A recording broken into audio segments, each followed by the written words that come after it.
வணக்கம் உறவுகளே. நான் காலையில் 5 மணிக்கு எழுந்திரிச்சு வாசல்லையே நடந்துக்குவேன். நான் வாசலில் நடந்துட்டு வாசல் தெளிக்கிறதுக்கு மோட்ரு மேலே போட்டுட்டு அப்படியே பக்கெட்டில் தண்ணி பிடிச்சிட்டு போய் வாசல் தெளிக்கிறேன். வெளியில் போய் நடக்கலான்னா இருட்டாக இருக்கிறதும் இல்லாமல் அழகி சத்தம் போட்டு எல்லாத்துக்கும் டிஸ்டர்ப் பண்ணிடுவாள்.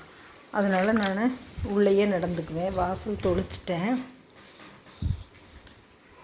வாசல் தெளிச்சிட்டு மறுபடியும் கொஞ்சம் அப்படியே வாக்கிங் போனேன். வெளியில் வாக்கிங் போயிட்டு 2 கேட் கட்டி 2 கோலம் போட்டுடலாம், கோலமே மறந்து போச்சேன்னு சொல்லிட்டு யோசித்தேன். சரி 5 4 3 வச்சு கேட்டுக்கிட்ட மெயின் கேட்டுக்கிட்ட ஒரு கோலம் போட்டுடலாம்.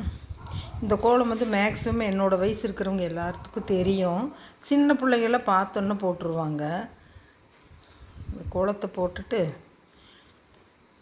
பாருங்கள், எப்படியே எனக்கு தெரிஞ்ச மாதிரி போட்டேன் மெயின் கேட்டுக்கிட்ட. அடுத்தது கார் செட்டுக்கிட்ட இருக்கிற கேட்டுக்கிட்ட, பெரிய கேட்டுக்கிட்ட அதே 5 4 3 வச்சுருக்கேன். இது இருவோடுகள் படத்தில் ஜெயந்தி போடுவாங்க, நான் நடிகை. இதுக்கு பேர் தாம்பூலத்தட்டுன்னு சொல்லுவாங்க. இப்படி முட்டுறலாம். இந்த மாதிரி ஒரு சிக்கு கோலமாட்டம் போட்டு விட்டுறலாம். பாருங்கள், நல்லா இருக்குதான்னு சொல்லுங்கள். போட்டுட்டு பார்த்தா கொஞ்சம் கிழக்கு வெளுத்த மாதிரி இருக்குது. வெளிச்சம் வந்துருச்சு கொஞ்சமாக. ரோடு பாருங்கள் எவ்வளோ அமைதியாக இருக்குதுன்னு. நான் உள்ளே போய் ஜன்னல் வழியாக பார்க்குறேன். காஞ்சி போன அவரைச்செடியில் பூ பூத்துருக்குது ஒரு கொத்து.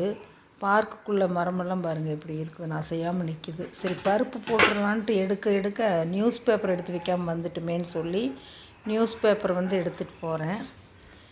எடுத்துகிட்டு போய் வச்சுட்டு நியூஸ் பேப்பர் எடுத்துகிட்டு போய் வச்சுட்டு ஒன்றில் பருப்பு, ஒன்றில் சாப்பாடு, ஒன்றில் காய் வச்சுட்டு விளக்குறதுக்கு இருந்தது, விளக்கி வச்சுட்டு இன்றைக்கி காலையில் வேலையை தொடங்கிட்டேன். உங்களுக்கு பிடிச்சிருந்தால் லைக் பண்ணுங்கள், ஷேர் பண்ணுங்கள், சப்ஸ்கிரைப் பண்ணுங்கள்.